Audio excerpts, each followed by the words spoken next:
Dear guests, ladies and gentlemen, it's my great pleasure to host this hybrid, half physical, half virtual conference, Eurodoc Conference in our building of the National Library of Technology.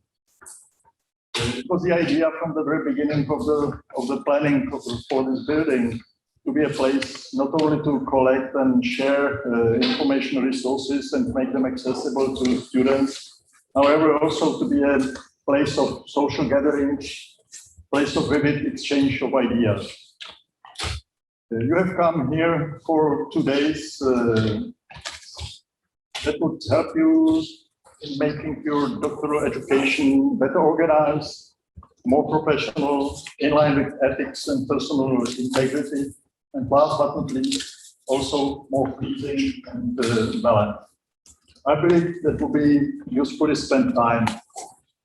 And so enjoy the conference and enjoy the stay in Prague as well. Have a nice day.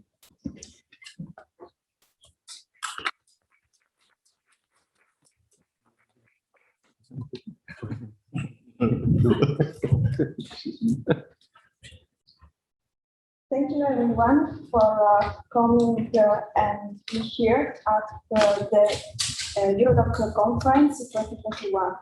I would like to thank Martin for hosting us at the National Library of Technology here in Prague, in Czech Republic.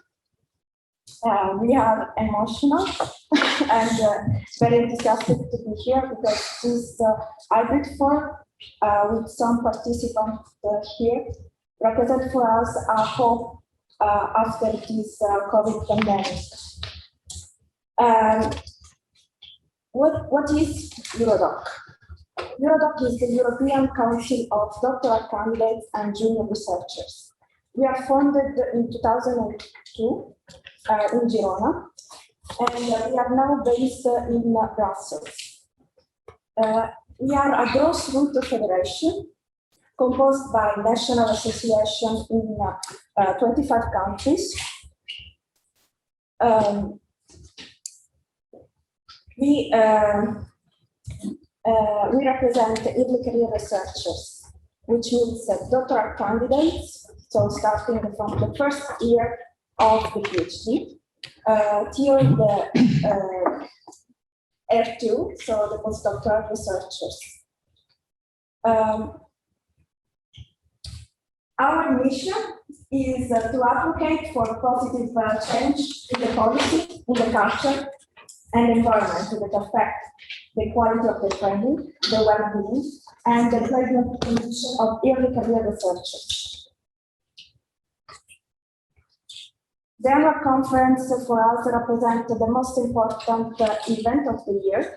Usually it's taking place in April, but due to the pandemic situation and our desire to have people starting networking with the stakeholders that will present the main topic of early career researchers advocacy. We would like to express our wish that everything will come back to the normal very soon. So we are happy to having you here. And finally, I would like to thank our national association in Czech Republic, which is called the Student Chamber of Council of Higher Education Institution, I wanted to say that. So I'm leaving the words to Mariana. Thank you, Julia. I would also like to thank our organization team, especially Anna, Eva, and another Mariana, who are the ones responsible for us being here. So thank you again. And we are excited to welcome you here and online. We have received over 500 registrations. The theme of the conference is improving doctoral training in Europe. I hope we can see a slide.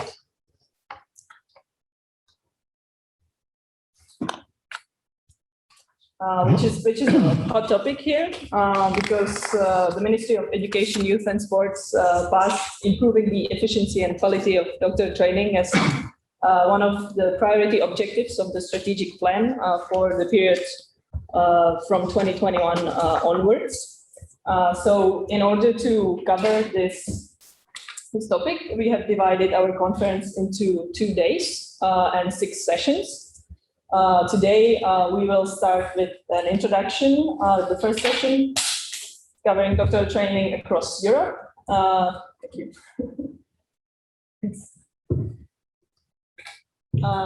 Coming to the issue of professionalization of supervision and rounding up the day with career development of early career researchers. Please stay on the slide before, because I would also like to invite you to an exclusive workshop, which will be happening during the break in the afternoon from 3 p.m., where you can learn something about research infrastructure and how to search for it, and maybe it will make your life easier when writing a grant research. So the next day, we start with implementing open science. We go to the issue of promoting research integrity, and we finish the day with a topic quite important to all of us researchers, I think, which is mental health and work-life balance. And also on this day, there is the option for you to take the tour of the National Library of Technology, which kindly provided for you. And that brings me to our partners, where I would like to thank National Library of Technology and the Czech Association of Doctoral Candidates, and to mention that the event takes place under the auspices of Ministry of Education, Youth and Sports, the Council of Higher Education Institutions, the Czech Rectors Conference, University of Chemistry and Technology Prague, and the Czech Technical University. So thanks to all of these partners, and I would like to say a little something about the technicalities. So I would like to inform you that the conference is recorded and is streamed online. The recording and the presentations will be available after the conference on the Eurodoc website. At the beginning, you can see that you as participants, your microphones and cameras are off. So if you wish to communicate, you can use the chat in some software. Or if you wish to ask any questions to our panelists, please use the Q&A box that you have there. There's also the option of you raising a hand, and then we can promote you to a panelist role, and you can ask your questions directly with the video. So this is from the organizational point of view. I hope that today and tomorrow inspires some discussions and hopefully actions in your higher education institutions and in your countries, and therefore across Europe. And we can begin our first session.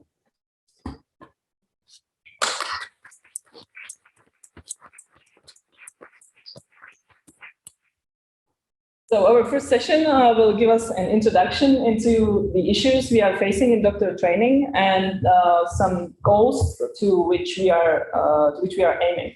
So our first honorable speaker is Dr. Pavel Doleček, Deputy Minister at the Ministry of Education, Youth and Sports.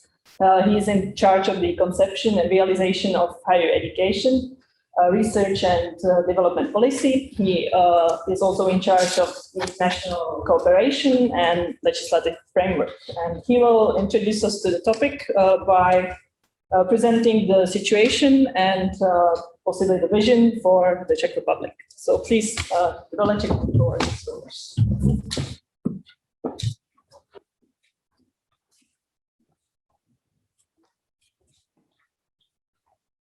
Morning. Thank you very much for the invitation and opportunity to share with you some thoughts.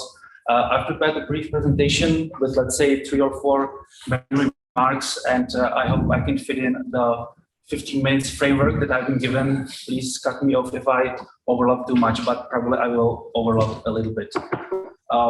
The presentation, it's called Towards Quality and Efficiency of Doctoral Training. Basically, it's the main topic of one of the pillars that we have in our strategic plan that has been approved last June, and it's now in motion, I would say. And one of the pillars is to somehow improve the doctoral training and preparing of doctoral candidates in the Czech Republic throughout some measures, both on the national level and obviously on the institutional level, meaning the universities themselves. Now, the first slide is basically copied from the preamble, from the very first part of the strategic plan. Basically, there is no need to read it all. We will be provided with that online after the presentation. There are, let's say, 3 sentences. One is dedicated to the, and before I destroy all the equipment, everyone's one is dedicated to the quality of the training of PhD candidates. The other one is dedicated towards the institutional establishment and the conditions and focus on the study and other support services that needs to be provided. And the third sentence is dedicated towards some aim that we want to maintain the level, let's say the absolute number of graduates that we have right now. Obviously, this let's say general sentence is then elaborated more concretely, discretely into other measures. Now, there are 3 slides that I wanted to tackle some issues that we think we are facing. I've picked the ones that are negative. I mean, I've picked the ones that we feel there is a lack in our system of PhD training. It doesn't mean they are not the good side, obviously, but for the debate, it's always better to be more critical. One thing, and anything what you need to learn or read is the black sentence in the upper part of the slide. Low selectivity. To be quite frank, we think we have too much doctoral students. There are right now about 24,500 PhD candidates. Right now, about 13,000 of them in the daily form. And we think that the selectivity is quite low. Obviously, you can see from the international comparison, basically Sweden and Austria, that it's not that bad. And obviously, the share of the PhD candidates in comparison for the undergraduate is higher in those countries. But we feel, considering our system, our context in Czech Republic, still this 24,500 students is too much. On the right graph, you can see that the, let's say, ratio of the grades towards the undergraduate is also comparable to some other countries that we want to compare with. But as you can see, we are not able to transfer that many candidates towards that many successfully finished degrees. So there's a problem somewhere along the line. We have many students, but the study takes too long and there is too much of a dropout. You can see it on this another picture, which is quite complicated, but as I mentioned on the previous slide, important is the black sentence in the upper part of the slide. So we feel that the dropout is quite a problem in our system. You can see that only 8% of PhD candidates, if you look at the timeline from the cohort enrolled in 2021 towards, let's say, 2015, which is now relevant because obviously those enrolled in 2015 are probably still studying, or could be in 4th or 5th year.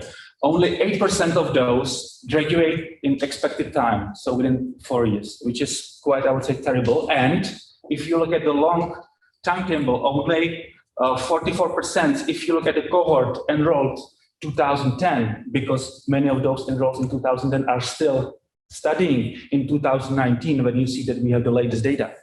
Only 44% graduated successfully. So you can see that there's a problem, and probably will be more and more problem if we don't do something, that the dropout will be 60% and maybe more, which we feel that's not acceptable for us. So this is something that also we want to focus on. More efficiency, meaning what we want to achieve is to have less students, that they are graduating successfully in some, let's say, relevant time frame, and that the system has to be much more motivational towards those goals. The other thing that I want to mention, and it's probably the hardest one, yeah, this is driving me crazy, One is the load focus. So what we can see, there's a problem with the focus on doing your dissertation, because there are too many other things that you probably have to do within the academia or outside.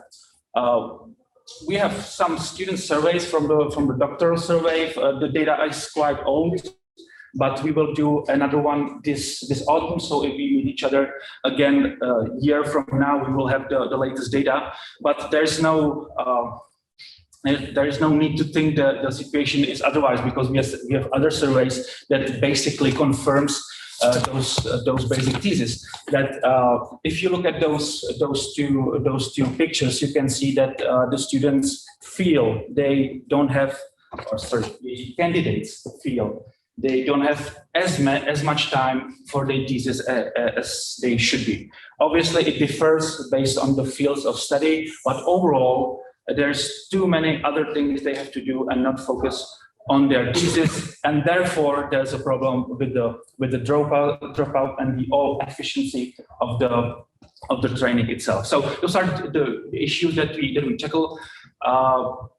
What to do with that? I've already said that there is a new strategic plan which somehow tackles the doctoral training. The most important things you can see from this slide is the line at the very end of the slide, because that's our strategic plan that's been translated into English, and you can see in, let's say, 5, 6, 7 pages what we want to do in more concrete way. Obviously, I'm not able to go in detail right now, but what I want to recommend is to look up this document, and you can see what I'm trying to tell in more detailed way. Now, there are basically 4 main topics that we want to focus on. As you can probably see, and it's not just a position of the Czech Republic, everything usually concerns about the funding. So, and that's our part, I mean, as a ministry, so there's definitely something we want to do in that. But what we feel that is necessary to look upon other things that are connected. This is the reason why it's quite a circle. And this is the institutional conditions, so the service and the overall management of doctoral training at the level of the universities, and the ways how can state or ministry help with that. There is a really profound and detailed concept of internationalization of the doctoral training, and obviously work-life balance, which somehow connects to the institutional conditions, and to some extent, obviously, also to the internationalization. So that's just about the main 4 topics that we want to achieve or tackle. The funding reforms. I mean, this slide is quite complicated, and without the knowledge of the Czech system of financing, you could be distracted in the ways that I don't want to. Basically, what needs to be said before you look at this slide is that in Czech Republic there is a special financing tool that is dedicated to the contribution for the PhD candidate stipends, or scholarship that is given by the university towards the PhD candidates. And obviously, from our perspective, now it's about 1.7 billion crowns a year, which is roughly 70 million euros a year, which is dedicated towards specifically stipends of PhD candidates, and it's a contribution. So we don't feel that it's necessary to discover all the income of the candidate, but it should be something that is guaranteed, that is the baseline. And obviously, PhD candidates have other, or universities themselves have other tools and means how to support those good ones, or those that needs to be supported specifically. What we are now facing, that this tool, this funding tool I'm talking about, is the last one from all our funding tools that is per capita system. So as many students, so you have some absolute number for students. This is something that we give to the university, and all other funding tools dropped this concept, because we don't think that it's necessary to finance concrete students from the state administration position. It's up to universities to make their own strategies about financing undergraduation, and obviously the PhD candidates. And this is a problem for us right now, because we feel that this system, and it's our problem, I mean, problem as a ministry, doesn't motivate universities enough to be very selective at the entry, and to prepare and introduce another support system, considering the stipends and considering the overall income of the PhD candidates. And what we've learned, that this is something that we need to change, because otherwise the change wouldn't be complete. So it's up to us. Now, as you can see on the left side, from your perspectives, there are some measures that could be really talked about for hours and hours. What does it mean concerning our system of supporting of PhD candidates? But as you can see, there are some, I would say, crucial ones. That what we want to do is, by law regulation, establish a minimum scholarship for full-time PhD candidate. It's very important to say the full-time PhD candidates.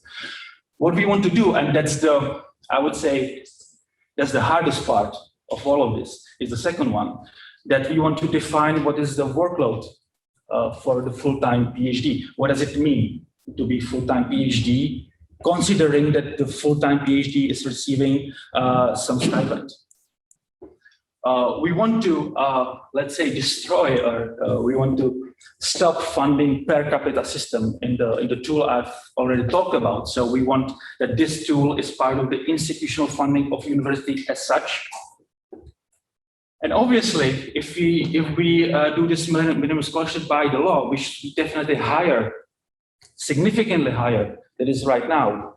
It forces, obviously, universities to be more selective and for the enrollment of the students, and much more efficient when working with the PhD candidates, and make the training itself more effective.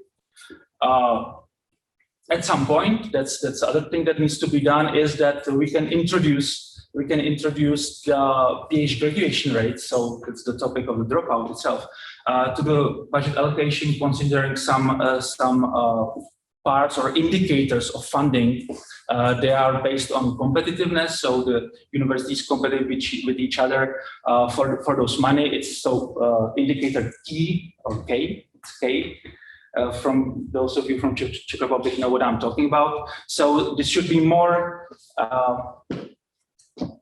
sensible, or it should be more visible in the budget allocation, whether you have effective doctoral training on your university. It will be visible on the money that you will receive.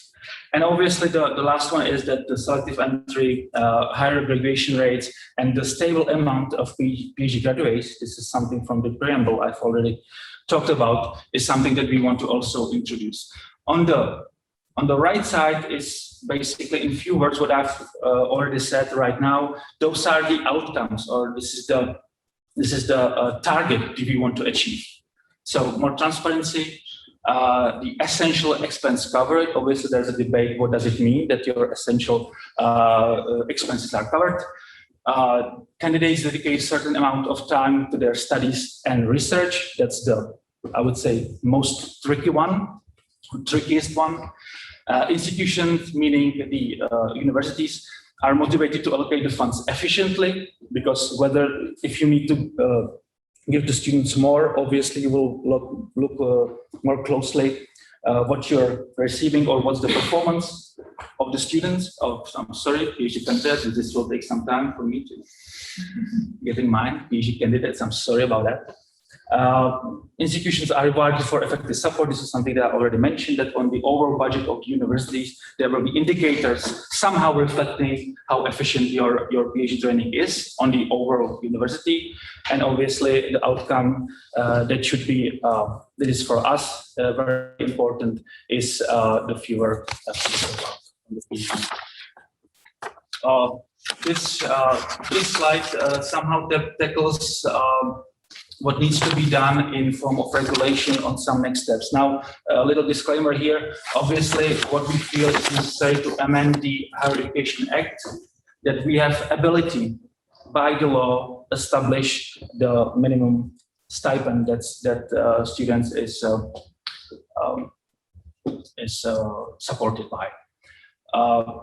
Within this regulation, obviously, we also need to somehow define the main features of the full-time PhD. This is something I've already talked about.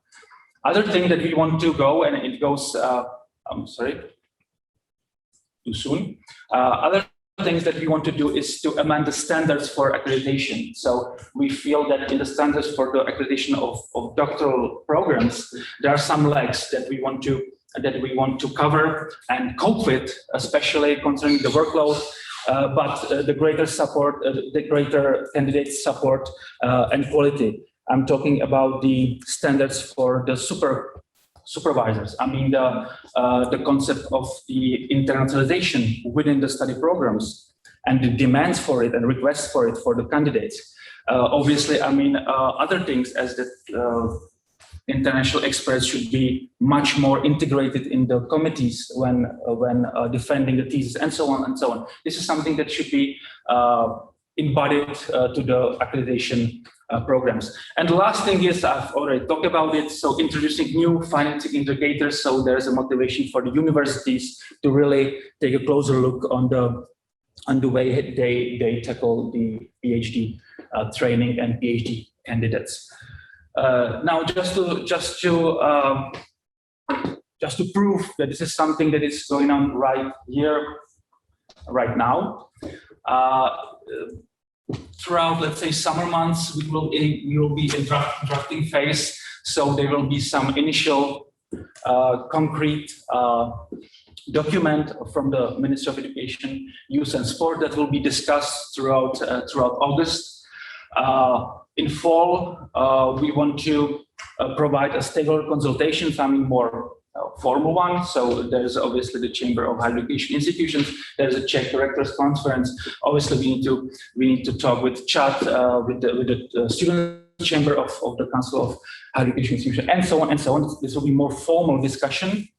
And winter, which is 3 or 4 months, so I'm not that concrete because, and you know that we have an election this year, so we will see what will be possible.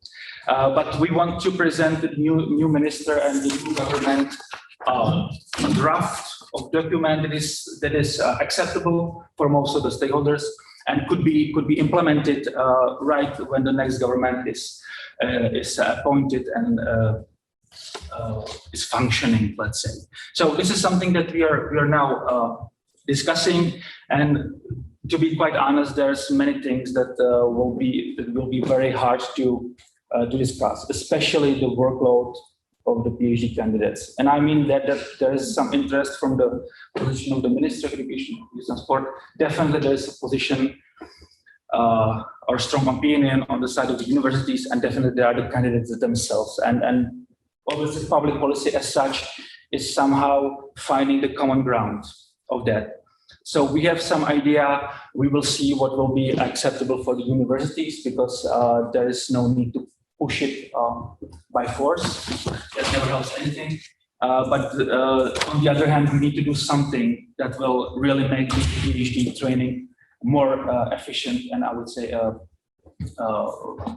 and there should be also some quality booster in that. So we can see for, let's say, next 6-7 months, we have work to do. We are now in position that we have an idea how to do it, and this will be more concretely drafted, and then throughout August discussed in, let's say, less formal way, in fall, in a more formal way. Now, I already said that not everything is about funding, but as you can see, most of my time I spent on funding. This is the burden of being deputy minister. I have to live with every day, not just in the PhD training.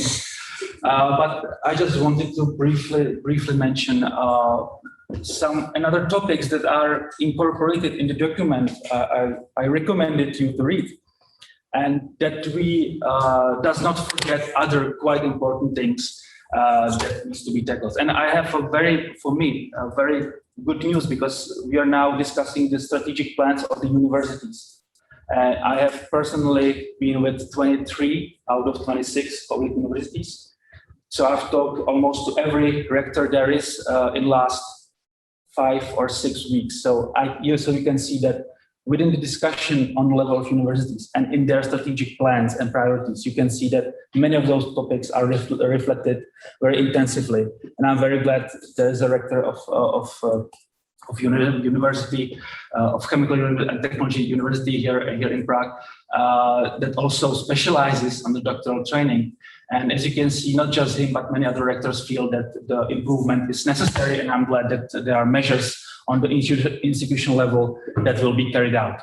Now, as you can see, for me personally, because of my personal experience when I was PhD candidate, and I'm glad I'm also PhD graduate. It was like 50-50. Yeah, it's fine now. But the supervisor standard, that's quite a big topic in our system. Doctoral schools, I mean, the networking throughout the fields and throughout the supervisor. I mean, the doctoral schools should be also for the supervisor, not just the candidates. Ombudsman, international mobility, obviously surveys and reflection for the teaching and learning and let's say pedagogic competences of academic and scientific employees and so on. Obviously, the work-life balance. I mean, I know that I'm very general in that way, but our strategy plan is more concrete, and I just wanted at the very end, because I am overlapping 1 minute, which I would say is fine. At the very end, it's not just about funding. It really is not, even though that's the main topic of all discussion. So I would say, or I believe, I hope this, yeah, this is all. Thank you very much for this introduction.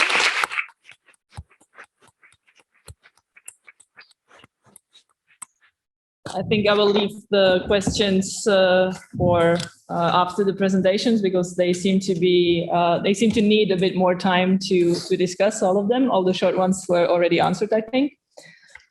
So let me welcome our next speaker, which has a broad knowledge of our topic, giving her involvement in shaping the policies of higher education, such as being part of the discussions when talking about the Salzburg principles, or chairing the European University Association Council for Doctoral Candidates. She contributes largely, excuse me, to the debate on doctoral education in Europe, Africa, and Asia. She is currently the vice chair of the Association for Professionalization in Doctoral Education, the so-called PRIDE network. So please welcome Professor Melita Kovacevic, and the screen is yours. Thank you very much. Good morning to everyone. First thing, I would like to thank you to the organizer for inviting me, also for this kind introduction. I have to say, it's very lonely to be here at home in front of the computer and thinking, how many people could be all together in this kind of gathering. But I also hope that things will change, and that in the future we will be able to share the same room and to be in a kind of different mode altogether. What I'm going to talk today a little bit, I will tackle different issues. Of course, we have a very limited time, and it's not the idea to say everything what we can about this, but just to kind of open the floor for further discussion. And listening to the Deputy Minister, I think it was great to get a message behind all the details, how doctoral education is actually relevant and how much time governments, universities, everyone is spending. And this is not just the case now in Czech Republic. This has been the case for at least last 15 years, happening everywhere in Europe, but also globally. And this is something that, from the perspective of higher education reforms in general, is something that is interesting point. And it tells us a lot about that the doctoral education and research is actually the core business of education. So I'm going to talk just a little bit where we are today. I will reflect a little bit where we start some 15 years ago or even more. I will talk a little bit about the diversity, about the quality of doctoral education, bearing in mind the external perspective, and then some kind of conclusion. So I will start with one very short text. I took it from one of the documents from Council of Doctoral Education. And my colleague Alexander will probably talk much more of all the aspects related and what the Council of Doctoral Education is contributing. But I still think it's like, if we take this short citation, you actually see in a few words, so a little bit of wording, but it tells you about the relevance. It tells you how many institutions have been involved across the world, not only in Europe. It tells you the strength and the power that those institutions had it in coming to the, some kind of shared conclusions and agreements and relevance about the doctoral education. And the fact is that this, again, is not just something that has happened in Europe, but it's a complex, but in a complex and competitive global world. So something to bear in mind, that whatever we talk is not just like thinking about our own university or about one particular geographical area or country, but this is something that is happening everywhere. And this probably gives additional level of relevance and importance of doctoral education. So here I put some of the institutions or organizations or networks or whatever we call them, both in Europe and the world. Probably I missed many of them, and I apologize to all of those that I probably did not put, and I should. But this is something like just to show you that there is a huge number of people besides universities, besides governments, actually being involved and taking care of doctoral education, recognizing that we need the doctoral education not as just another cycle, as some people say, you know, it's the third cycle of education, but actually the research is something that is extremely relevant and which actually moves us for further development, not only universities, but the world in general, knowledge in general, societies. This is a slide. I'm not going to comment too much because I think it's an old document dating now for 15 or 16 years. I'm sure that all of you are familiar with this. But what is important, that is an equally relevant document when today as it was 15 years ago when it was issued, so in 2005. If I can make analogy, as we all carry ID cards, and we have those ID cards in our wallets, and when we need to prove who we are or to give any other relevant information about ourselves, we take the ID card. I would say those who are dealing with doctoral education, they always need to have those 10 principles or Salzburg principles in their wallet, and to refer, to check where we are, what we are doing. Did we meet some of these goals, criteria? So this is a document that is somehow always showing us and gives an opportunity to check how we are doing as institutions or a particular program, or as we were listening just a few minutes ago from the Deputy Minister, how the country is doing overall in terms of doctoral education. And then we can find lots of connections and matching in all those components, what are the relevant for doctoral education. This is another thing that I would like to remind us, because if we want to analyze what we've been doing and where we are right now with the doctoral education, then first thing that we need to acknowledge that Europe and the world, but Europe in particular, did a lot. This is a small citation taken from the third document that the Council for Doctoral Education issued. And why I think it's relevant, or it's important, why did I put it for this presentation? We should be aware that regardless how much we did, and we did a lot, the whole Europe did a lot, the world did a lot, but we still have many challenges. And then again, referring to the previous speaker, I would say, you know, it's not like the Czech Republic still needs to work with many different things related to doctoral education because it's relevant. This is something that we can observe across different countries, many countries, and even those who did a lot, there is always something else to be taken care of because the system is very demanding. Things are changing very quickly, and the challenges are always in front of us. Of course, some of us have more challenges, some of us are doing a little bit better. And I'm going to share with you a little bit how much we did or what kind of things we are still missing. This is just to look and to have a very quick reminding points, you know, what really good doctorate is, what kind of things we need to take care of besides the principles itself. So one of the things it's important to have or to be always focused on research.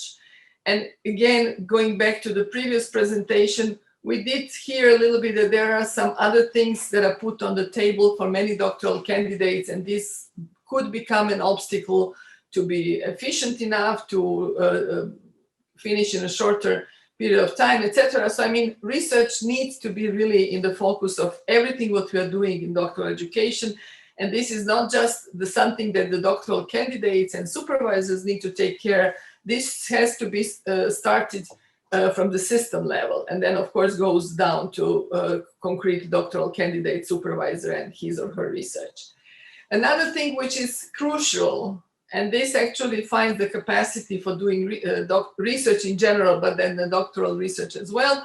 Of course, there is a need to have adequate research environment, and I put it here: facilities, infrastructure, human resources. We also heard about funding, and funding is equally relevant. So again, if we do not have enough capacity, at least we have first to acknowledge this, to identify, and then to also search for solutions. What does it mean, and how we can handle this still to reach the capacity that we need in order to perform doctoral education. Of course, we need to respect individual interests. So this is like another layer of a good quality doctoral education. And this is something that I'm sure that many of you who are doctoral candidates could tell us many stories, positive, but maybe also some challenges that you had, because this is something where the person comes into play, and this is what doctoral education needs to take care of. And finally, of course, the outcome, or what comes after the doctoral education journey, we need to prepare doctoral candidates for different careers. Again, we know that not all the universities, not all the doctoral programs or doctoral schools are doing equally well, and there's many issues to be still discussed and changed. So if you look in some data which have a different origins in terms of, you know, what they're covering, what they're saying us, the first thing is that there is a still relatively or very small percentage of students that are enrolled in the third cycle, so in the doctoral education. We heard a little bit different data from the previous speech when we talk about concretely Czech Republic, but if you compare 3% on overall enrollment of doctoral education and compare with bachelor's or master's studies, then we can see this is a really small proportion. Of course, percentage of doctoral enrollment of doctoral students varies quite a bit across different countries. But it tells us something, you know, it's a very small proportion, and it means a lot in terms of being or looking for young talents. But it also tells us, you know, a little bit about how the system works. And of course, it's also related to the issue of mass education, because very often we talk about a big number of doctoral candidates. We also talk very often of question, do we have enough of them or too many of them? But then when we look in this kind of numbers, we get a little bit also different perspective. Interestingly, we have, or it has been recorded, there is a decrease in tertiary education enrollment in many countries in general. So this is again something that will tell us also what it could or how it could reflect the doctoral education as well. What is on the positive side, when we look across the world, then we see that doctoral education has been experiencing changes everywhere. We can almost say everywhere. Everyone is trying to make something better. Everyone is looking what is happening somewhere else, trying to change and to improve what they have. But there are also issues, and we can hear this more and more, like I put it like identity crisis. I don't know if this is the best word, but the thing is that we are starting to listen and read about issues. Are we educating primarily new scholars? And of course, we will say very frequently, no, we do, and there are different career paths. But there are still those questions and asking, you know, what kind of doctoral education is preparing, or can we, with one form of doctoral education, actually meet the goals for different career paths? And this is again something still, I would say, in front of us and open. So if we try to summarize a little bit, we can definitely say that doctoral education changed significantly across universities and countries. And I would say we can count, we can take the clock ticking, you know, in terms of change from 2005, which we take as some kind of milestone, but probably we should talk even about a couple of years before that. But then again, you know, we can ask ourselves, have we achieved enough? And I would say this is a part of humans that we always want to have more, but there are some kind of objectivity check is also needed. And I think we will see that, or we do know that things are not changing the same way, or doesn't change, or doesn't reach the same level of change everywhere. And when I say everywhere, we can discuss and we can talk about, of course, globally, and we know that the world is very diversified and there are many different conditions economically, all kinds of things that influence, but we can also talk about differences within Europe, and I think this is important. Along the sides saying and claiming that we did a lot with doctoral education, I know and I remember, and maybe those who were listening to me 5-10 years or years ago, I would always say we have to be careful, because when we really observe what is happening across Europe in different countries, we can observe that there are also significant changes across countries, but across universities as well. And then, of course, you know, 10 years ago, I was wondering it will happen, and I was kind of sending messages. We have to be careful to try to prevent, or to try to support, or to do everything we can that universities are more or less following the same direction. But today, when I observe, and frequently I'm in very different places and countries and universities, I know, I witness that there are huge differences among universities, what they did and how they function in terms of doctoral education. So what I put it here, I don't know if this is the best way to differentiate or to group those differences, but I would say that there are definitely quite a significant number of institutions who reform their doctoral education very much. And I can say if they take this identity card called Salzburg Principles, they more or less met all the goals and objectives. There is also a group of universities that perform partial restructuring. And when I say, we don't have time to go into details, but I would say those partial restructuring sometimes is related to limited capacities, or capacities for something, but maybe not for the other things.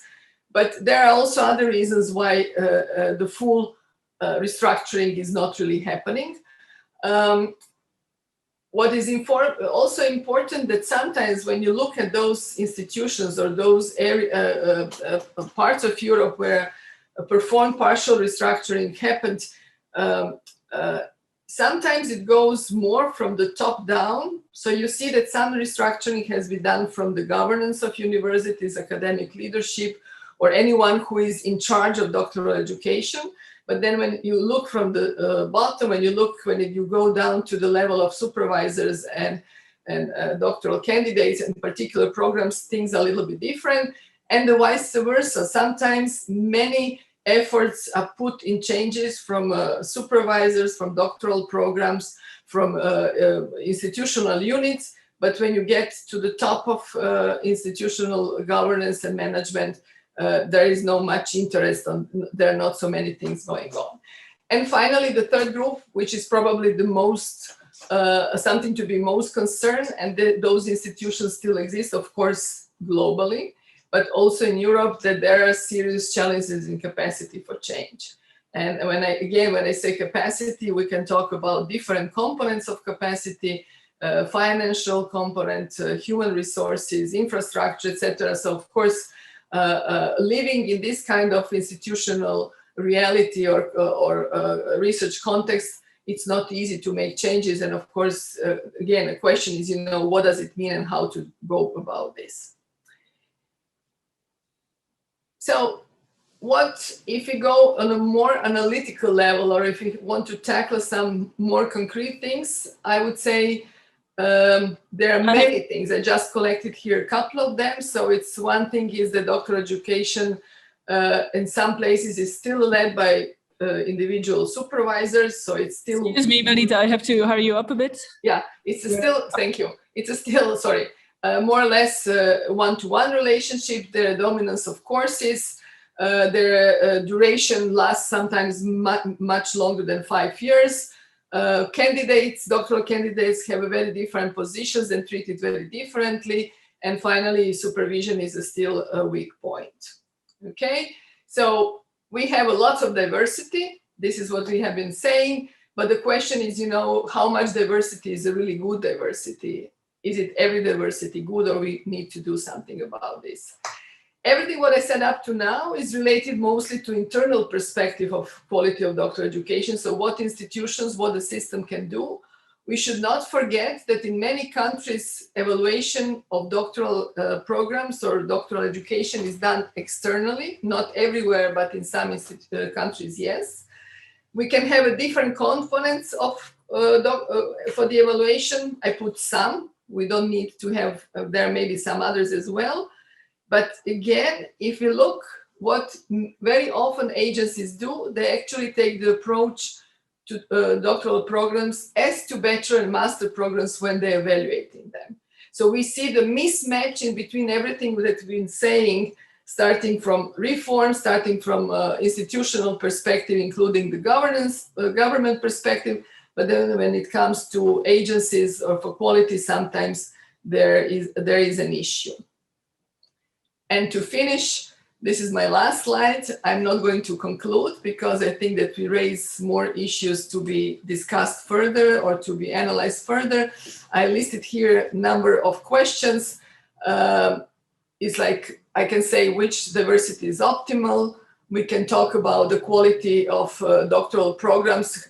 Do we really have it and how much?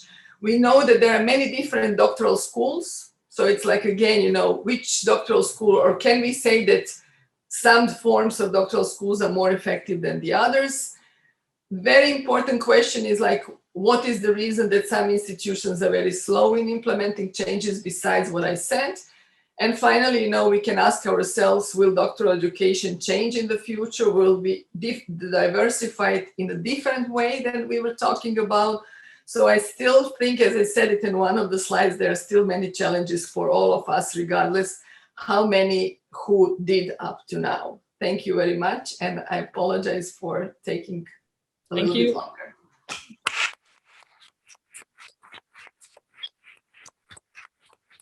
Thank you, Melita, for giving us the broader perspective. So we're a bit late on time. So I welcome Dr. Alexander Hasgall, who is the current chair of the European University Association Council of Doctoral Education. And he should talk about more of an institutional perspective and maybe something for the future. Okay. Just tell me when I need to start. Okay. Oh, you can. Okay, so first of all, when they start. I already talked. So hi, my name is Alexander Hasgall. I'm the head of the EUA Council for Doctoral Education. The EUA-CDE is a network as part of the European University Association. We are a service of EUA and the largest European network in the field, bringing together now more than 260 universities, working on policy, promote collaboration, looking what are the trends and the most important issues in doctoral education in Europe, doing regularly events. I will talk about this later. And we have worked on a lot of topics, including issues like research integrity, open science, digital transformation, collaborations, career development, well-being, mental health, SDGs. So of course, all the topics also Eurodoc is really working on and is taking care. So talking here, and this is my first on-site presentation, so I'm a little bit nervous. Things are so three-dimensional. I don't know, should I look at you? Should I look on the screen? Should I walk? Should I not walk? So I need to get adapted to this situation. But of course, the pandemic has had a very strong influence also on doctoral education, and we are now really in a moment where we can use this to look how the future would look like and what are the challenges. I also actually would like to take the opportunity here, really also congratulating Eurodoc and especially Eva and Julia. I think when you start in Eurodoc, you didn't thought you have to do all, and your colleagues, all this work online, and it must have been a really challenging work and a lot of maybe conference dinners and other things you missed, but you really did a great job. And I think I'm the name of the whole community of doctoral education. Really thank you for that and congratulations for all your work. And by saying that, I think all doctoral candidates had a challenging time, and it's one of the main obligations now of university. What do we do with that? How do we support them to get back to do what may have been missed, but also to use the new experience, the new knowledge they could collect in a way that university is going to transform better. So when the topic was doctoral education within Europe's universities, and when we, interestingly, often doctoral education is set a little bit apart. It's not fully research because you still have a degree, but on the same time, they are obviously not students, but that's also why we call it doctoral candidates, or some call it doctoral researchers. So doctoral school is a place within the university where research and higher education meet. It's also a place where doctoral candidates meet from different backgrounds, social, cultural, national, and so on, but also where within the universities, different groups meet, the supervisors, the university administration, the professionals, and the candidates themselves. Increasingly, we have seen also in EUA-CDE, doctorship is a place where the institutions together collaborate, like to join doctoral programs, co-tutel. We are just working on a working group on that. And it's also about, and I will talk about that later, where disciplines meet, where interdisciplinary doctoral programs and schools, it's a meeting place between different sectors, private and public. And we also see increasingly different services within the universities, like libraries, career centers, legal services, mental health support offices, research transfer offices, and so on. They all together meet actually in this doctoral education. So when the question is, what is the role of doctoral education within Europe's university, and what is your role as doctoral candidates? You are in a space where you can meet a lot of different aspects of the universities, while of course focusing on your research. So when we speak about the role of doctoral education within Europe's universities, we can say two things, and I will talk about this later. But first of all, a lot of the key strategic area and importance area of higher education, like the digital and green transformation, open science, civic engagements, new modes of research, ethics and integrity, are also strategic priorities in doctoral education and directly address early career, early stage researchers. And secondly, doctoral candidates and postdoctoral researchers have different roles and have different tasks also in the university. They are mostly researchers who are also involved in teaching, science communication, research management, and so on. And it's not only that I say this, we did 2017-18 survey about what are actually strategic priorities in doctoral education. And there you can find issues like research ethics, integrity, internationalization, open science, gender equality on quite a high level. So it may not be always the highest priority, but there are priorities. And we are now in CDE actually working on a new survey, and I've seen already the roadmap. We'll publish it end of the year. And we see it's even more becoming a place where some key challenges are addressed. At the same time, we also asked in our last survey, we will have the same question now for postdocs and publish it at the end of the year, what they are doing. They are, of course, researchers.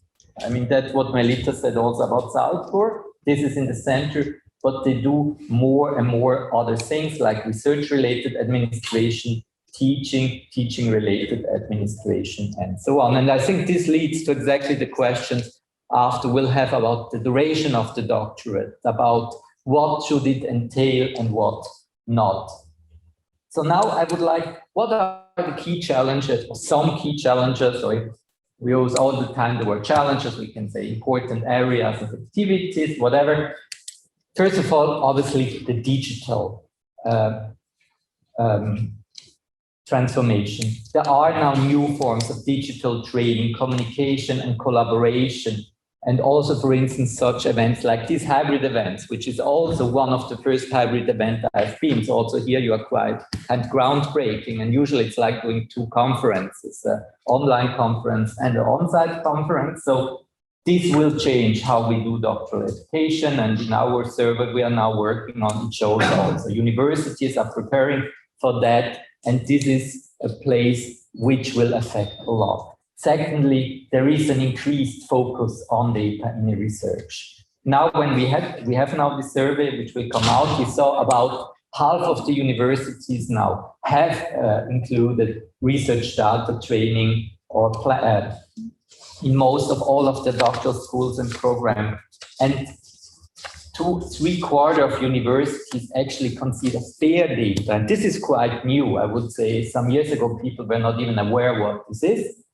And research data management, a high or very high priority. So data is becoming important, not only as a resource for research, but also as a way how we train research and also connection to research ethics and integrity. At the same time, doctoral schools are now really looking into raising the awareness for the societal and ethical challenges of this digitalization. We just had this January a workshop on doctoral education and artificial intelligence. And this, without entering now in discussion, is this a hype or not, but obviously it will change how research is done to a certain degree. It will have impact about career paths and potential careers. And we need, and this is the place where you need to do it in doctoral training, doctoral schools, to prepare for the technical, but especially for the ethical and cultural challenges. Secondly is, of course, interdisciplinarity. We know the doctorate as an academic degree reflects the organization of academia and disciplines, and it's not a discussion we should now get rid of disciplines and so on. I think it's also not a really fruitful discussion, and there are certainly arguments on all the sides, but there is, of course, an opportunity now to have interdisciplinarity, because we have already disciplines in university and where we can use them also to work on how to work better together, but it's also a challenge. At the same time, research itself become more challenges driven, more interdisciplinarity. A lot of question in this world needs to be worked in disciplines, and we need to promote and support interdisciplinarity. And this means also early career researchers, doctoral school need to be exposed to interdisciplinary experiences. Again, it's not about changing everything, but having an experience working, being it informally, like when you're in a doctoral school, you meet other people from other disciplines, or in some formal settings, but it's important. And this also means that being interdisciplinary should be something positive actually for your career, and you should not be punished by that. Because again, this for sometimes can also take more time or is often not so visible. And yeah. Now, I think the third issue we see now, the societal engagement of early stage researchers. While the majority of doctoral holders now, and I think we have here some experiences, are not working in academia itself, but they serve as a bridge, and they bring the experience and knowledge in different societal areas. So that's why it's blue here. I mean, this idea of doctoral education as a place where bridges are built is quite important and can show what we can contribute here. For instance, science communication becoming more and more important, sometimes very practically through things like my thesis in 3 minutes, blogs, science blogs. But what we have also seen, there is an increased relevance of training communication, and communication training will be one of the key aspects in the future. And at the same time, doctoral candidates are already now part of the society. They have an academic freedom. Critical thinking is at the core of research, and using that, having the opportunity to be engaged in the discussions we have now, in the public debates is important, and bringing here the voice of academia into a broader context. For all of this, however, we need to mobilize the full potential we have here as academics, and we need to reform the academic career and also the academic career assessment. First of all, there is an importance, and I know we will discuss this later in this conference, but to recognize the multiple roles of researchers. There is a need for parity of esteem of different career paths, of academic profiles. For instance, teaching experience is also something valuable. And as we know, seen before, teaching is an important activity. Well, obviously, abolish this unique focus on publication counting. However, things are changing. Universities are bringing forward. And I remember 5 years ago, and today the discussion has completely switched. Then, of course, valorization of open science. I don't need to talk now. We will talk about this. But then, and this is what we are doing here, and what university does, association like you do, we need to raise awareness. We need also to share this information. Maybe only having a lot of publication is maybe not the best way for your future career. We have often supervisors who do the best, but they grew up in an old system. It's somehow also our obligation, but also a great opportunity to reform academia by also reflecting about this. And now for end, because we are now in summer, so you are certainly looking for something to read when you are at the beach or in the mountains, or finish looking for a deadline. However, there is a document of EUA which is called Universities Without Walls, which is not primarily on doctoral education, but a little bit shows from our members through a wide consultation what is actually a vision for the universities in 2030. And it's really important for early stage researchers, doctoral candidates, postdoctoral researchers to be part of this conversation and to think what are the discussions coming up at the moment. And at the end, a little second spot, I'm happy to invite you to our next EUA-CDE. It's online, however, but a meeting where we'll actually discuss the future of doctoral education in a post-pandemic world. We will discuss results of the survey. We have exciting speakers. So looking forward to see you there, and especially looking forward in a lot of other events we can work together. And with that, thank you very much. Any questions you have here my email. I'm here for 2 days. Please contact us. I'm happy for an exchange. Thank you very much.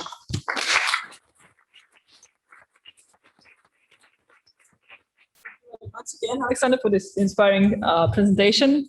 Let's dive straight into our last speaker, who is Dr. Miia Ijäs-Idrobo, a senior advisor in the Finnish Union of University Researchers and Teachers. And she will tell us, provides us a practical example of some of the discussed topics by sharing with us the results of a survey that they conducted in Finland. So, Miia, if you have your presentation, please, the screen is yours. Thank you. Thank you very much, Mariana, for the kind introduction. And I'm very happy and honored to be part of this opening session of the Eurodoc Conference. So let's get to it. Exactly. My presentation is based on our own survey that we conducted by FUURT last winter. And currently we are finalizing the survey report, which will be published in early September. This was already our third survey on early career researchers in Finland. Our previous surveys were conducted in 2012 and 17. And as before, our survey was open for doctoral researchers and PhD holders who have completed their PhD maximum 4 years before the time of the survey. This time we got a bit over 1,500 respondents. I have some of the details on our respondents. I can say that women are, as often in our service, women are overrepresented. In practice, the share between women and men of early career researchers in Finland is quite quite even 50-50% situation. Finnish nationals are also overrepresented in the survey material, but the amount of non-Finnish respondents, or the share of non-Finnish respondents, increased from previous survey, of which I'm very glad about. In practice, if we think about doctoral researchers, new recruited doctoral researchers, on average about 1/3 of them are non-Finnish origin nowadays in Finland. And at the moment of the completed PhD degrees, 1/4, so a quarter of PhD degrees are completed by non-Finnish early career researchers. So foreigners or international researchers are increasing in number in Finnish doctoral training. Majority, almost 80% of the respondents were doctoral candidates at the time of the survey, and almost 1/5 were PhD holders. Almost half of the respondents are employed at the university. This share is a bit bigger than last time. A bit over quarter works with a grant or scholarship. Outside university are employed 17%, and unemployed respondents were 4%. The context of the survey, or the recent or current developments of PhD or doctoral training, have been discussed in the previous presentations of this session.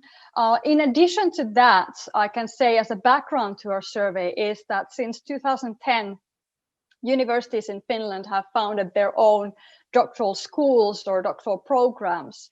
Of course, universities have always been the institutions that award PhD degrees, but now, since 2010, they also have a more important and clearer responsibility over the organization of doctoral training.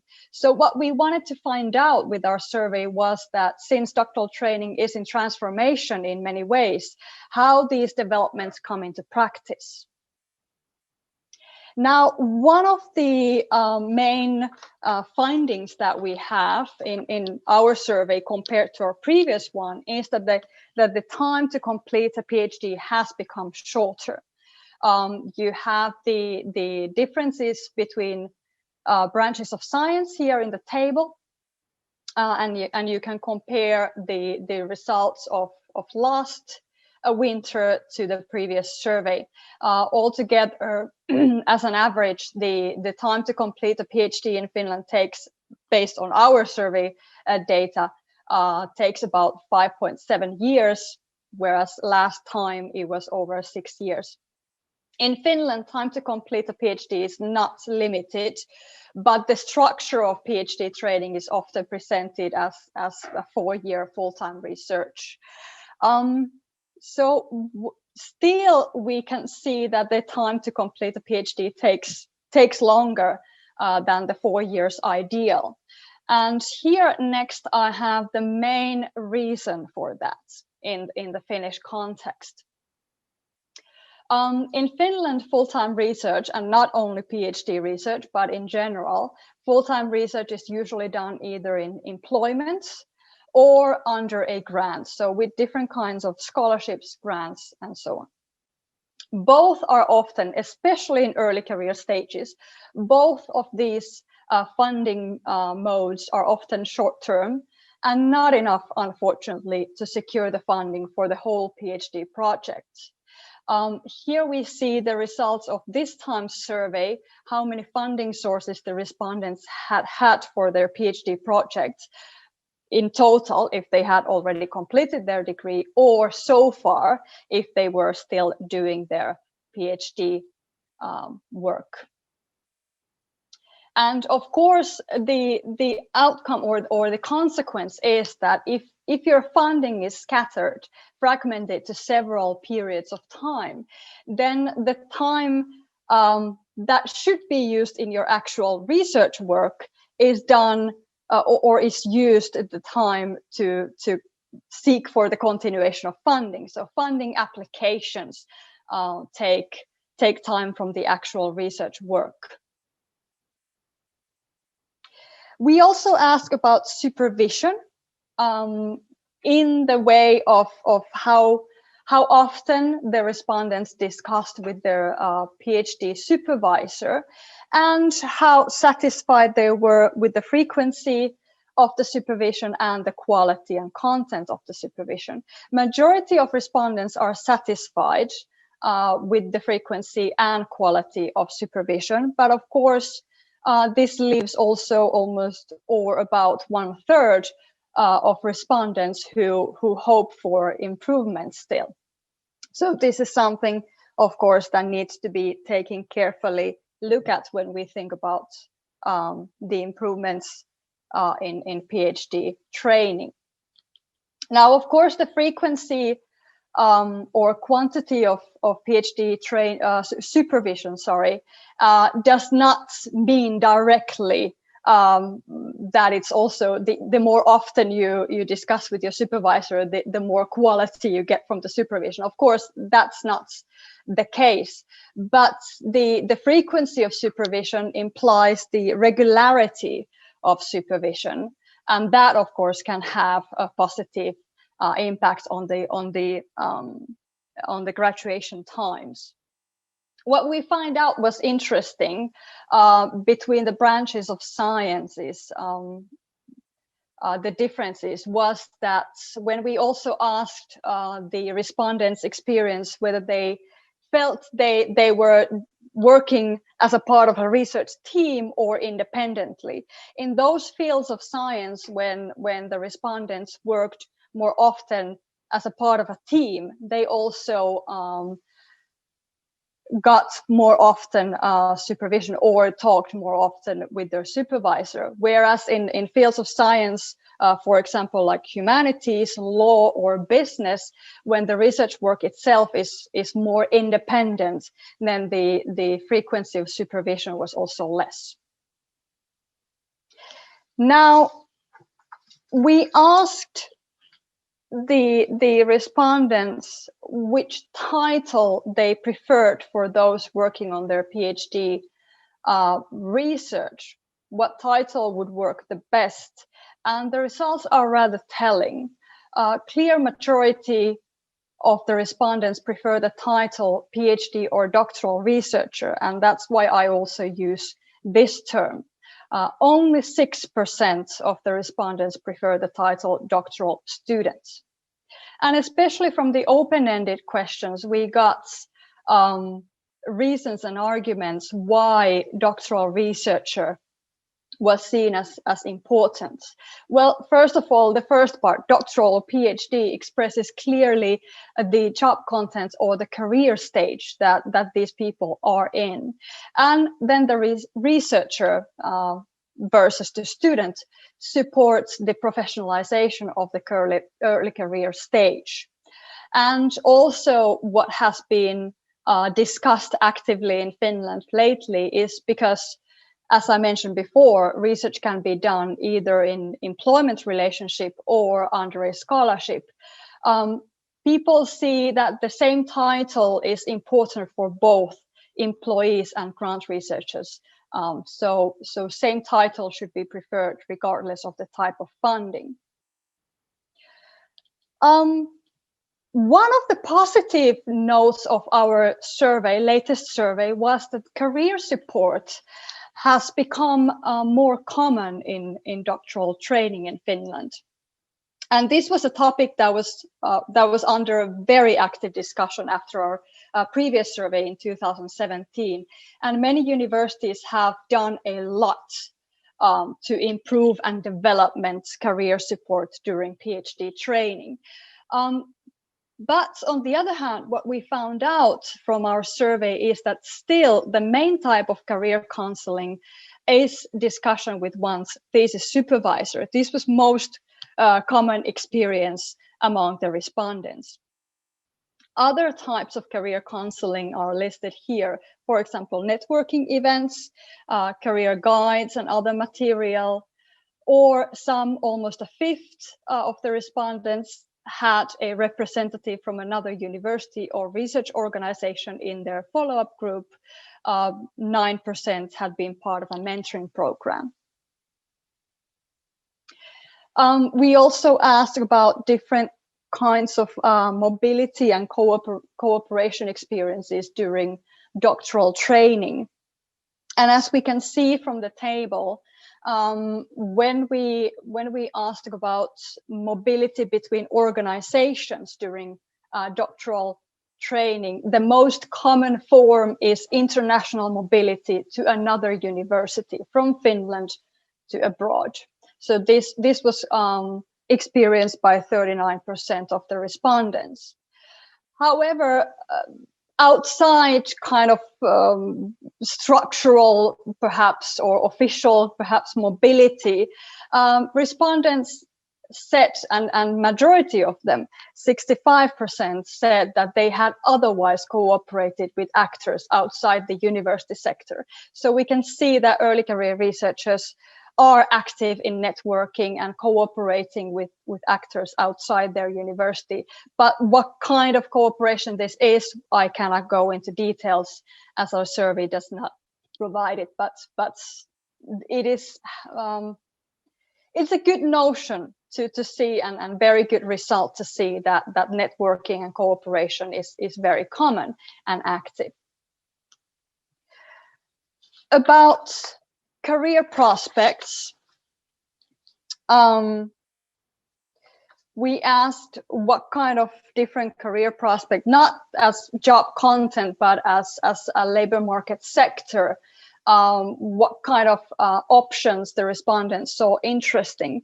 And as we can see from the table here, is that for the majority of respondents, academic career or working at a university or public sector seemed as the first option of their career. But at the same time, finding a job or securing research funding seemed difficult and too competitive. And this was again a topic that came out a lot in the open-ended questions. 69% of the respondents answered that they are concerned about the uncertainty of their professional career. So still career options, employability are topics that raise a lot of questions and uncertainty among doctoral researchers especially. And over half of the respondents had considered changing to the private sector within the last 12 months before the survey. Here I can point out from the table, so up to 85% or so are interested in working at a university or public sector in the future. Private sector, over 2/3 are interested in that option. And also working as an entrepreneur, about 1/4 of the respondents are interested in that option. And this is also increasing. Now, some key conclusions. The main reason for prolonged graduation times in Finland especially, and perhaps you have similar experiences in other countries, is still the fragmentation of research funding for individuals. We in FUURT, of course, promote the idea that when universities or other employers recruit researchers, PhD researchers, that they would recruit them at once to the whole duration of the PhD project, so 4 years employment contract, to ensure the full-time research to be able to do. And also foundations and other research funding organizations, when they grant or award scholarships, that those would also be longer in time to enable the research work to be conducted in good time. What we found out was that the career counseling is taking up new forms, but the more variety of those forms don't yet extend to all PhD researchers. So the next goal that I would say for universities is that now that they have had good pilots and projects, for example, mentoring projects and so on, then now their next goal is to scale up and extends these projects to include more and more of their PhD researchers. What is also important is that PhD researchers wish to be recognized as professionals and as part of the work community at the university or other organization, and thus they prefer the job title doctoral or PhD researchers. Now, I didn't have time in this presentation to go into the details, but I can say that working conditions need still to be improved among early career researchers. Unfortunately, what we found out in our survey is that the early career researchers' knowledge of their rights as an employee or of their status as a grant researcher is still incomplete. And unfortunately, especially the non-Finnish respondents were not always aware of their rights and duties as an employee or a grant researcher at the university especially. Another topic that I didn't go into detail was the impact of COVID-19 pandemic. It was visible in our survey in a couple of different ways. First of all, the respondents showed a great readiness to digital and hybrid modes of mobility in the future and of international cooperation. But the negative impact of COVID-19 was that many respondents held negative views on the development of research funding in the future. And now I will end my presentation just by saying, or marketing, let's say, that if you are interested, our whole survey report will be published in both Finnish and in English in early September. So if you are interested, please keep an eye on our website for more information and for the report. Thank you very much for your attention.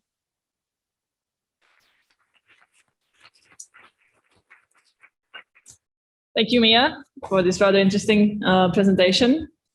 We have some time for questions, and the status of PhD researchers seems to be the biggest issue that's the most liked in our question and answer section. So we have a direct question to our Deputy Minister. Irina Dektiarova is asking, or she's saying that she thanks you for using doctoral researcher and not PhD student. Are you considering, as the ministry, changing the status of doctoral candidates in Czech Republic to the employee one to make doctoral candidates be recognized as professionals, as it was recommended in the Salzburg principles? And if not, why? Not now, definitely not. I don't see that the biggest issue with that is the legal status. I mean, most of the countries in Europe, the status is student, and you have a contract beside that to work on your research in your research field. So there are many hybrid forms, and I don't really think that's the main issue, because Salzburg principles obviously has to be respected. But if you look at the Czech Republic, there are some advantages of being a student. Obviously, there are some disadvantages. I don't see that being titled as a candidate researcher is the crucial one. I think that's the most disadvantage of that is for the, let's say, your overall working and social environment, considering loans for banks and so on. That's the disadvantage, definitely is. But the other things are, I would say, advantages because of taxing and so on. So I believe there is no such, there's no such a problem to have a contract beside your stipends, as it's usual in other countries in Czech Republic. Maybe it differs field to field, but overall there is no legal barrier for you to do your thesis and work on your thesis, have a stipend, and have some kind of contract on the side. I would say that's a common thing among many PhD candidates. So I'm glad I can use the candidate. I like that more than PhD researcher, because I believe it's more general. So I try to use candidate. I will not use researcher. That's too early. Give me a year or two, and maybe I will. But now it's candidate, definitely. And we are not thinking about changing the legal status right now. Some of those, I would say, reasons for that are not that transferable outside Czech Republic. But as you can see, our research system as a whole have several segments, and I think it's quite necessary for universities to be the one that are providing the PhD training. And I will stop right there. Everyone who knows Czech researchers knows what I'm talking about. So universities are the one who are providing PhD training. And for that, it's much more better that those are the students, their legal status as student. And I think there are many, many other advantages, but I'm very aware of the disadvantages. And I think that maybe with the new government, there will be no momentum in the debate. And especially the thinking about your overall condition, I mean, life condition, having a contract for example, bank loans is a crucial one. But there are many other advantages. So right now we are not thinking about that. And I'm glad that I will use PhD candidate from now on. I will not use PhD researcher. Thank you for your answer. We have Irina actually right here in the room. So if you wish to ask something else or have a comment, you can. You will be heard. No, maybe in the course of the session. However, Julia wants to have a comment. Yeah, the microphone is right here. So if you wish to speak. Okay. So I'm a bit sorry to disagree with you because I think that if you are reforming now, this is the moment to be the most innovative here in Europe. What is happening in Europe right now? So in UK, actually, they are just published a manifesto saying that the PhD candidates that in UK are named student wants to be called staff. I think that this is going to be a revolution because it's something that in Europe we are doing from several years. And we are just saying that be considered employed means that we will have access to social security. We will have access to better career after the PhD. And we will have working experience that for a person that is finishing the PhD after 5 years, after 7 years, it's really important. We cannot be student because otherwise, when we go outside the academia, because nowadays there are not so many places in the academia position, we need to be considered as employed. So we need to say that the PhD candidates are employees and not students anymore. And we need this change in all Europe. Yeah, but as I already mentioned, the situation in Czech Republic does not differ much from many, many other countries. I believe there are few exceptions, Finland, Netherlands, maybe 2 other countries when there's a solely staff or employment, but in other countries, there's the same status as in Czech Republic. There are guaranteed contracts. We don't have that for law regulation, but there is no hurdler. There is no problem with that for universities to provide it as well if they are very interested in the students and want to provide them with the support. So there's no problem that PhD candidates could be called staff because then they can have a contract and be employed by the university. There's no problem for your curriculum vitae to be considered as, and your PhD training could be considered as employment on some. It is a problem of maybe symbolic of the perception of the application sphere from the, but it is not the problem of the legislation. There is no need to regulate it by the law. There is a need maybe to have better institutional support. Maybe we can discuss more with the employees, so they will consider being a PhD training as a being employed.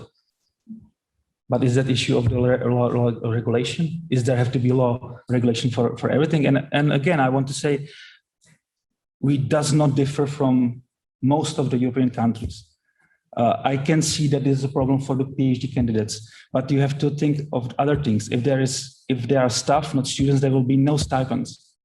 Can university afford to pay the staff in that matter? So definitely there will be much more, much less students like that, because you can afford to pay the whole, because you have to. There's a taxation for the contracts and so on. So it's not that easy, really it's not. And I can definitely see the struggles that you're facing, and I much regret those.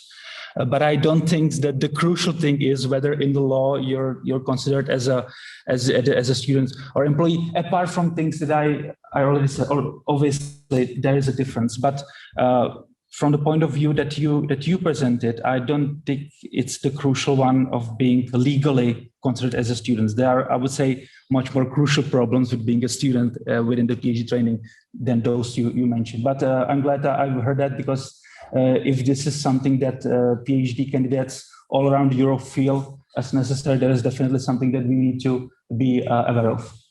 Thank you. Thank you. Maybe we can also ask to Melita and to Alexander to say something.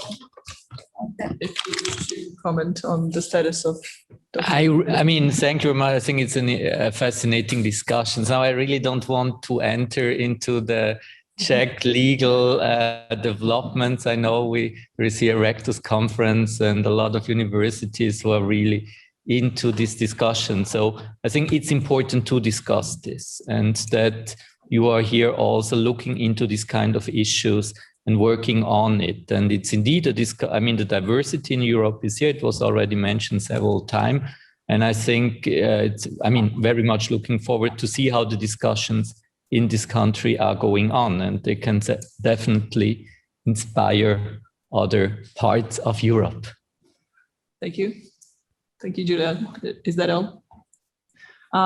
Let's not dwell on the status for the whole questions and answer session. We also have a question about doctoral schools, which is a topic that's quite interesting, because here we actually have our first doctoral school established in Czech Republic recently. So we have a question for Alexander. If you can comment on institutions that have doctoral schools, that have implemented doctoral colleges or doctoral faculties to coordinate doctoral education. Is this a trend indicating a stronger institutional approach to doctoral studies? Well, yeah, first, what is really fascinating in Europe and doctoral education, you nearly have everything you can imagine. So you will have in some countries, and often it's also connected to national regulations. I think in Poland, they had these reforms. So where you need to have them, there are other systems where you have it in a part of an institution. So you nearly have everything you can imagine. The important thing is just to mention that 15 years ago, and Melita, of course, remembers this very well, we had about 25% of universities had something like a structural doctoral education. Now it's about 90–70%. So there is definitely something. There may be looking, but this is not now a strong empirical research, but I don't have the numbers here. There is a tendency to go more into centralized structures in some parts, but we are still quite a lot into looking into different ways. And probably this is also due that doctoral education is often also within, and then we are back about the role of doctoral education, quite differently structured. Sometimes there are own unity within university, sometimes they belong to a Vice-Rect of research, sometimes to a Vice-Rect of education. So even within the university, as it is the meeting point, is it structurally at different parts? And when we come to the organization, it is also quite diverse, sometimes also depending if you have a very comprehensive universities, and doctoral education differ very much within this, between disciplines, or what the profile of an institution is. So unfortunately, I cannot tell you this is the trend, but there is, I think there is a lot going on, and we definitely see a lot also of centralized structures coming up. Thank you. We also have Professor Kovacevic raise her hand, so feel free to speak. Melita is fine, you don't have to say, but thank you. Thank you. I wouldn't, everything what Alexander said, I would say the same thing following this, but it's like, I will be just a little bit more, let's say, critical from my perspective, and taking my, let's say, professor's position, looking what is happening. So this is related to the question that I raised, how much diversity is a good diversity, or is this all the diversity good? And the other question was like, and this is what Alexander said, we don't have a real research, we cannot really give a clear data on this, but are all the kinds of doctoral schools equally effective? We don't know it actually.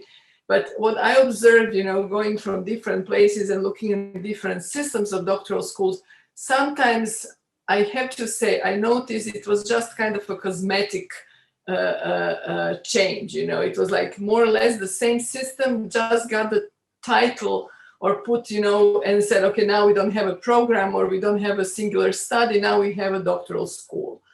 And of course, this is something, again, I'm not making any judgments, and it could be that even some of those schools are effective and functioning well. But I think that further research and analysis of a quality and effectiveness of doctoral schools would be needed. This is like another step because, as again said, we have more than 90% of a doctoral education system in Europe put in a doctoral schools. And if I can use the opportunity just to kind of announce, we have this September, beginning of September, Pride is organizing a masterclass focused on effectiveness of different types of doctoral education, and then again, bearing in mind the diversity of doctoral schools, as we discussed. So maybe some of you would like to join it. Thank you. Thank you for the invitation. Maybe Dr. Doleček, do you know from your discussions with the universities, with the strategic plans, are there any more plans to establish doctoral schools in the Czech Republic? Definitely.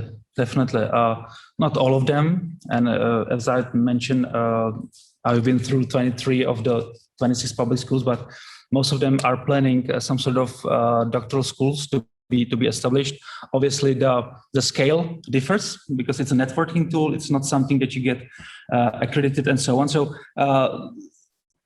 I think they are developing networking platform for students from different fields to come together and to see what's the practice from the other ones, and obviously for the supervisors to come together to see what is going on in different fields.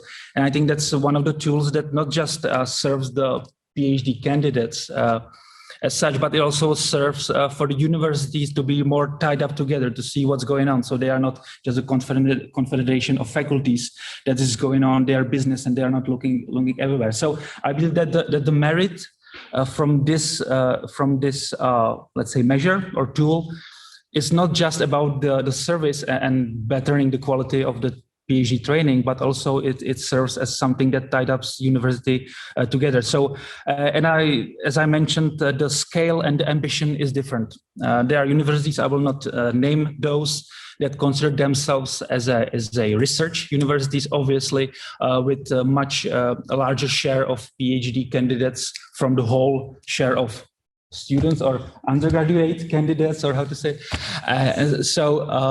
The ambition is different, but definitely those who are ahead feel that it's necessary to maintain this, to support this, to develop this.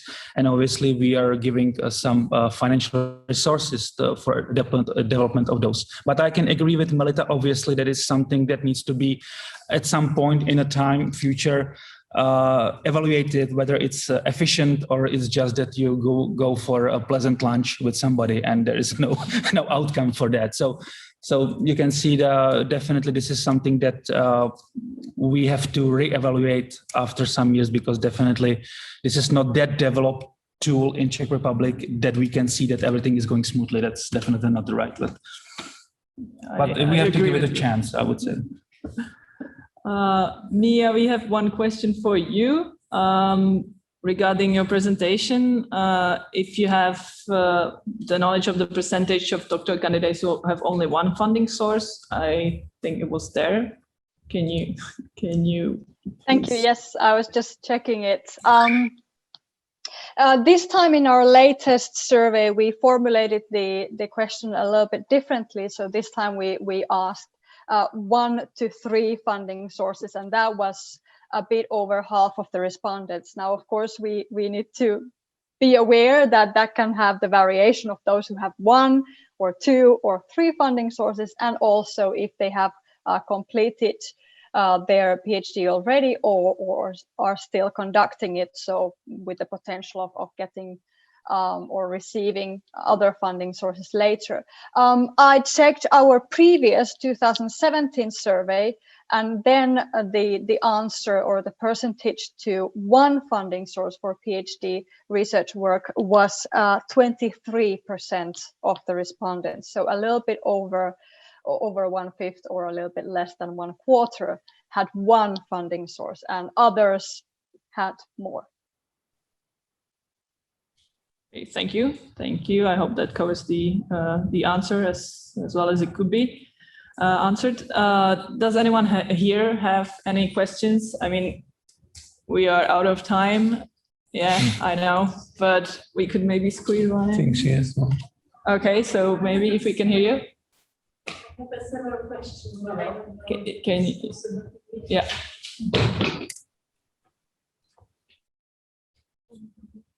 If it's going to be a short, fast question, hopefully you can still answer something.